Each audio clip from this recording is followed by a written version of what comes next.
जो सबसे अहम सवाल है और हमने कौन सी वो वैक्सीन है जो पाकिस्तान में मौजूद ऑप्शंस हैं कि उनमें सबसे बेहतरीन है। अगर आप लगवाना चाहते हैं तो ये करें इनमें कि मुझे क्यों वैक्सीन लगवानी है। बता दिया था कि ये उनमें सेफ भी है और ये एंटीबॉडीज भी पैदा करती है। ये हैं वो इसकी कुछ खसूसियात के जिसकी वजह से मैंने फिर यही फैसला किया था कि मुझे ये इंशाल्लाह सूट करेगी वैक्सीन। अस्सलाम वालेकुम दोस्तों और साथियों, उम्मीद है आप लोग खैरियत से होंगे।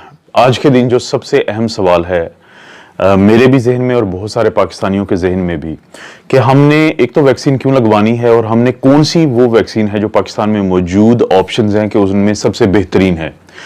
जो सबसे पहला सवाल मेरे जहन में आया जब मुझे ये ऑप्शन मिली कि मुझे वैक्सीन मैं लगवा सकता हूँ, और जो आप में से बहुत सारे लोगों को आने वाले दिनों में ये ऑप्शन मिलेगी कि आप वैक्सीन लगवा सकते हैं।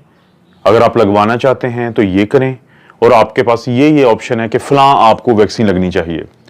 तो सबसे पहला सवाल ये पैदा हुआ मेरे ज़हन में कि मुझे क्यों वैक्सीन लगवानी है।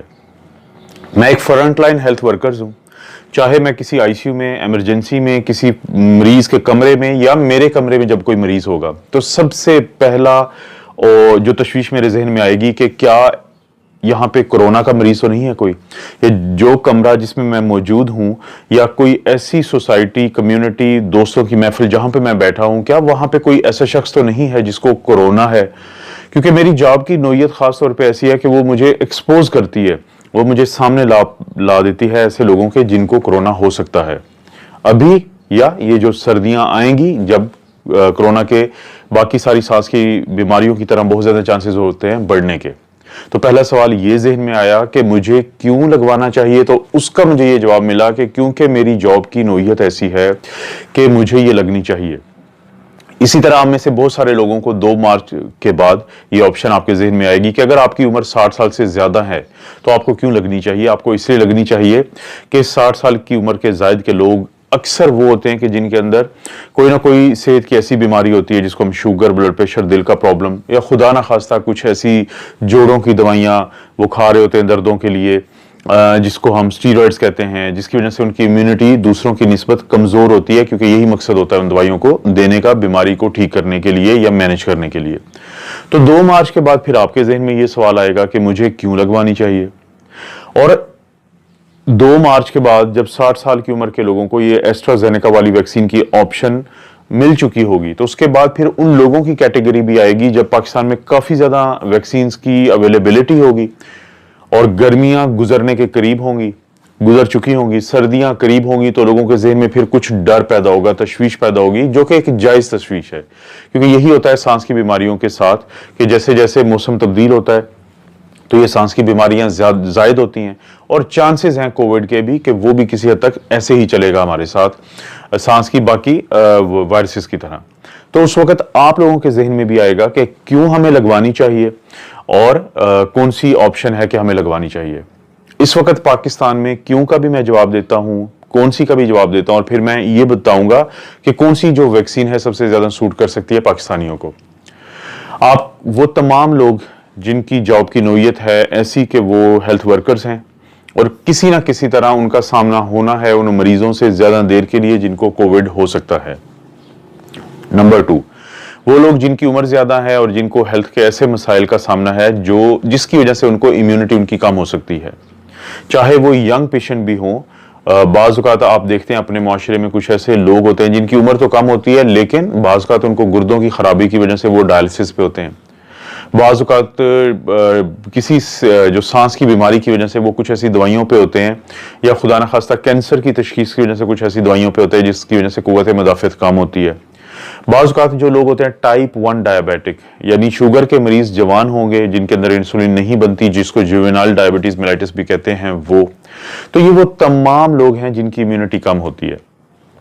और सबसे एंड पे आएंगे वो लोग जो जवान हैं जिनको कायल करना थोड़ा मुश्किल होता है कि उनको वैक्सीन की जरूरत है। तो जब मुझे भी इसी सवाल का सामना हुआ तो मैंने देखा कि पाकिस्तान में इस वक्त 3 वैक्सीन की अवेलेबिलिटी है। एक है साइनोफार्म, एक है एस्ट्राजेनेका, एक है स्पुतनिक वी जो है, इनकी ऑप्शंस अवेलेबल हैं। इनमें से भी साइनोफार्म लग रही है क्योंकि चाइना ने हमें वो 5 लाख का तोहफा दिया था डोजेस का, और 2 मार्च के बाद 28 लाख जो हैं वो कोवैक्स की फैसिलिटी के जरिए पाकिस्तान में आ जाएंगी, एस्ट्राजेनेका की वैक्सीन। और उसके बाद अगले ही हफ्ते चांसेस हैं कि 2.8 मिलियन या 28 लाख मजीद आ जाएंगी पाकिस्तान में एस्ट्राजेनेका का। और जैसे ही ये गवर्नमेंट की तरफ से कुछ वैक्सीन अवेलेबल होना शुरू हो जाएंगी तो बहुत ज्यादा चांसेस हैं कि प्राइवेट कंपनीज भी स्पुतनिक वी, एस्ट्राजेनेका और साइनोफार्म या कोई भी मजीद ऐसी वैक्सीन जिसको गवर्नमेंट इस इमरजेंसी यूज के लिए कबूल करेगी तो उसको लाना शुरू कर देंगी। तो कोई भी वैक्सीन जिसको आप चूज करना चाहें तो उसके अंदर पहली ये सलाहियत होनी चाहिए कि ये टाइम टेस्टेड वैक्सीन है। टाइम टेस्टेड दोस्तों हम उसको कहते हैं कि जो बहुत अरसे से इस्तेमाल हो रही हो और जिसके इस्तेमाल की वजह से या जिस तरीके पे वो बनती है उसके इस्तेमाल की वजह से लोगों में अमूमी तौर पे जो साइड इफेक्ट्स हैं वो ना आए। अब हमारे पास जो 3 ऑप्शंस थी, साइनोफार्म की, एस्ट्राजेनेका और स्पुतनिक वी की, इनमें से जो टेक्नोलॉजी साइनोफार्म यूज करती है जो इस वक्त पाकिस्तान में लग रही है वो है टाइम टेस्टेड टेक्नोलॉजी।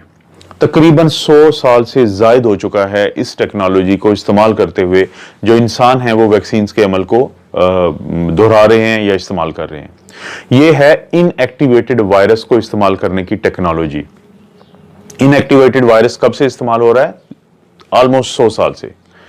जैसे कि 1950 से जो पोलियो की वैक्सीन है उसके अंदर जो टेक्नोलॉजी इस्तेमाल होती है उसे कहते हैं इनएक्टिवेटेड वायरस। रेबीज, कुत्ते के काटने के बाद जो वैक्सीन लगती है वो किस टेक्नोलॉजी पे बनती है? इनएक्टिवेटेड वायरस की टेक्नोलॉजी पे। और इसी तरह से जो हमारे पास हेपेटाइटिस ए की जो वैक्सीन है, हेपेटाइटिस ए होता है दोस्तों खाने से, पानी पीने से, और लोग जो है अपने फाजल मादा से इसको स्प्रेड करते हैं। तो वो किस टेक्नोलॉजी पे उसकी वैक्सीन बनी है? वो बनी है इनएक्टिवेटेड जो वायरस है उसकी टेक्नोलॉजी पे। तो इस वक्त जो पाकिस्तान में 3 ऑप्शंस हैं उनमें से सिर्फ और सिर्फ जो साइनोफार्म है उसके अंदर ये टेक्नोलॉजी इस्तेमाल हो रही है। और दुनिया में इसके अलावा जो 2 और वैक्सीन हैं जिनके अंदर इनएक्टिवेटेड वायरस की टेक्नोलॉजी इस्तेमाल हो रही है उनमें है एक भारत बायोटेक की कोवैक्सिन जिसके अभी फेज 3 के ट्रायल चल रहे हैं जो बहुत पीछे है। इसी तरह से एक है रशिया की जो कोविवैक, जिसके ऊपर पिछले दिनों मैंने एक वीडियो भी बनाई थी। तो कोविवैक वैक्सीन जो है वो इस्तेमाल करती है ये इनएक्टिवेटेड वायरस की टेक्नोलॉजी। उसके तो फेज 3 के ट्रायल भी अभी स्टार्ट नहीं हुए। जबकि साइनोफार्म ना सिर्फ ये कि इनएक्टिवेटेड वायरस की टाइम टेस्टेड एक टेक्नोलॉजी का इस्तेमाल करती है बल्कि इसके तो जो ट्रायल्स हैं वो दुनिया में सबसे पहले जो फेज 3 के ट्रायल जिनके स्टार्ट हुए थे उनमें से एक है जो सितंबर में स्टार्ट हुए थे और वो यूएई में स्टार्ट हुए थे 31,000 लोगों पे, जिनका ताल्लुक दुनिया की 120 कौमियतों से या नेशनैलिटीज से था, जिसके बारे में मैं थोड़ा सा जिक्र करूंगा अभी। तो इस तरह से अगर हम गौर करें तो ये जो इनएक्टिवेटेड वायरस की टेक्नोलॉजी है जिसके अंदर चाइनीज ने क्या किया कि जब वुहान में, जब इनके मुल्क में सबसे पहले पैंडेमिक फैली तो उस वक्त वहां पे 3 जो स्ट्रेन है वो बहुत ज्यादा थी मरीजों में।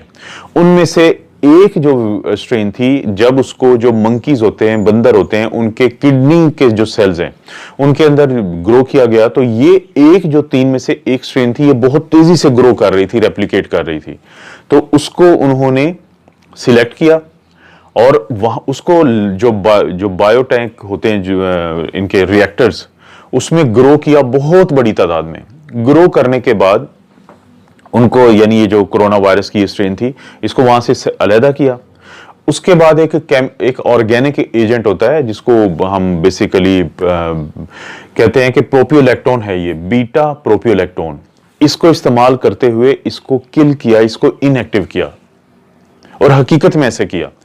उसके बाद उसको वहां से अलहदा करने के बाद, किल करने के बाद, तो एक एडजुवेंट होता है एल्यूमिनियम का। एडजुवेंट किसे कहते हैं? एडजुवेंट होता है कि आप वैक्सीन का जो एलिमेंट है यहाँ पे इनएक्टिवेटेड वायरस के साथ मिला के उसको पट्टे में लगाएंगे तो वो जो एडजुवेंट है वो हमारे इम्यून सिस्टम को ज्यादा बढ़ोतरी देता है, स्टिमुलेट करता है, ताकि हमारा जो सिस्टम है वो इस इनएक्टिव वायरस को पहचान के इसके खिलाफ एंटीबॉडीज बनाए। अब ये जो बीटा प्रोपियोलैक्टोन था इसने क्या किया था कि ये जो वायरस का जो जेनेटिक मटेरियल होता है इसके साथ जाके अटैच होता है, उसको इनएक्टिव कर देता है। बाकी इसके अलावा जितनी जो प्रोटीन होती हैं, जैसे स्पाइक प्रोटीन है या और भी एपिटोप्स या प्रोटीन होती हैं कोरोना वायरस की, वो एक्टिव रहती हैं। और यही वो प्रोटीन्स हैं जिनके खिलाफ हमारा इम्यून सिस्टम, जिसको उस एडजुवेंट ने एक्टिवेट किया होता है, तो वो एंटीबॉडीज बनाता है। वो एंटीबॉडीज मौजूद रहती हैं हमारे जिस्म में, और यूं ही रियल लाइफ में हमारे सामने हमें एक्सपोज होते हैं। मैं जॉब कर रहा हूं हॉस्पिटल में, मैं जा रहा हूं मेरे किसी मरीज के पास और वो कोरोना का मरीज है, उसका जो कोरोना का वायरस जब मेरे अंदर जाएगा तो, और मैं वैक्सीनेटेड हूं, मुझे वैक्सीन की 2 डोजेस को लगे हुए 2 हफ्ते हो चुके हैं, तो फिर ये जो एंटीबॉडीज हैं और जो मेरे बी सेल, टी सेल और जो बाकी मेरा पूरा सिस्टम है इम्यून सिस्टम, वो एक्टिव हुआ होगा। उसके अंदर ये सलाहियत होगी कि वो उस कोरोना के वायरस को मारे, रोके। तो बेसिकली ये टेक्नोलॉजी थी। 31,000 लोगों पे यूएई में, 7,000 लोगों पे बहरीन में, और पूरी दुनिया में तकरीबन 60,000 लोगों पे इसके फेज 3 के ट्रायल हुए। और वहां पे इसकी जो कामयाबी देखी गई कि 86% ऑल इन ऑल, यानी मजमूई तौर पे 86% ये इफेक्टिव है लोगों में कोरोना वायरस को रोकने में। लेकिन 99% लोगों के अंदर ये एंटीबॉडीज पैदा करता है, 99% लोगों को, और 100% लोगों के अंदर ये जो स्वेयर और मॉडरेट इंफेक्शन है जो आपको अस्पताल में दाखिल करवाती है, जिसकी वजह से डेथ्स होती हैं, तो उसमें ये कारआमद है। अब आप समझ रहे हैं इसकी खूबियां, यानी इसकी खूबियां देखें, इसकी क्वालिटीज देखें कि एक तो इसकी टेक्नोलॉजी टाइम टेस्टेड है, कि जबकि इसके मुकाबले में एस्ट्राजेनेका और जो स्पुतनिक वी है, वो जो टेक्नोलॉजी इस्तेमाल करते हैं वो इबोला के टाइम पे 2014 के टाइम पे वो इस्तेमाल होना शुरू हुई। उसका भी मैं मुख्तसर बता देता हूं, मैं उस पर अलहदा से वीडियोस बनाऊंगा कि उसमें आप कोरोना वायरस का जेनेटिक मटेरियल डालते हैं फ्लू करने वाले वायरस के अंदर और उसको फिर मुंतकिल करते हैं, लेकिन इसमें मैं डिटेल पे बताऊंगा। तो ये रिलेटिवली नई टेक्नोलॉजी है।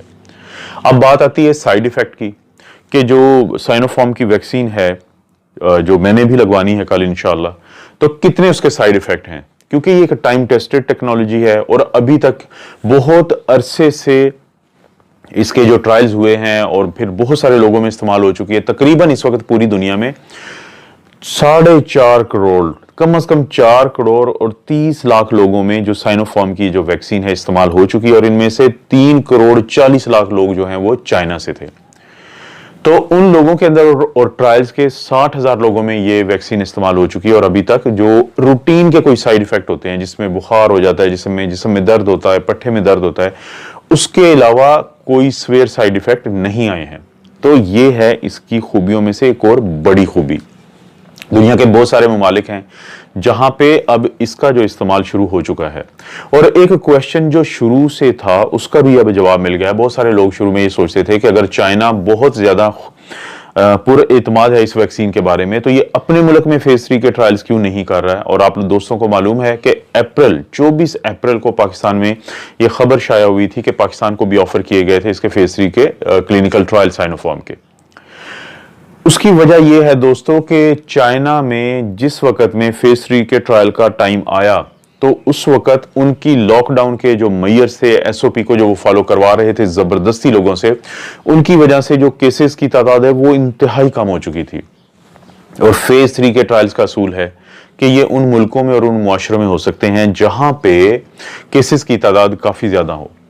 तो जब केसेस ड्रॉप हुए तो इसका फेज 3 का ट्रायल करने का कोई फायदा नहीं था चाइना में, जिसका जवाब ऐसे मिला कि जब वैक्सीन लगाने की बारी आई तो दुनिया में अगर 4 करोड़ 30 लाख लोगों को ये वैक्सीन लग चुकी है, तो उनमें से 3 करोड़ 40 लाख लोगों को चाइना में लगी है। क्योंकि जब ट्रायल के बाद लगाने की बारी आई तो चाइनीज ने अपने लोगों को लगाई है, क्योंकि ट्रायल्स ने साबित कर दिया था कि ना सिर्फ ये सेफ है बल्कि ये इफेक्टिव भी है। और अगस्त में, तकरीबन 13 अगस्त को जो अमेरिका का एक जरीदा है, journal of American medical association, जो बड़ा मौकर जरीदा है, उसने इसके फेज 1 और फेज 2 के जो ट्रायल्स हैं उनके रिजल्ट शाया कर दिए थे और ये बता दिया था कि ये उनमें सेफ भी है और ये एंटीबॉडीज भी पैदा करती है। तो ये हैं वो इसकी कुछ खसूसियात के जिसकी वजह से मैंने फिर यही फैसला किया था कि मुझे ये इंशाल्लाह सूट करेगी वैक्सीन। इसीलिए फिर मैंने इस पर काफी सोच विचार की थी, क्योंकि लोगों को बार बार ये कहना कि जिन लोगों को ज़रूरत है वो वैक्सीन लगवाएं एक अलग बात है, लेकिन जब आपने पर्सनल भी डिसीजन करना है तो फिर भी आपको एक इंसानी तौर पे आपके अंदर एक रुकावट होती है। तो उसके पॉइंट ऑफ व्यू से फिर मैंने इन चीज़ों को एनालाइज किया, और बाकी तो आप अल्लाह पे छोड़ते हैं और आप एक अच्छी नीयत के साथ और एक अच्छी उम्मीद के साथ एक काम करते हैं।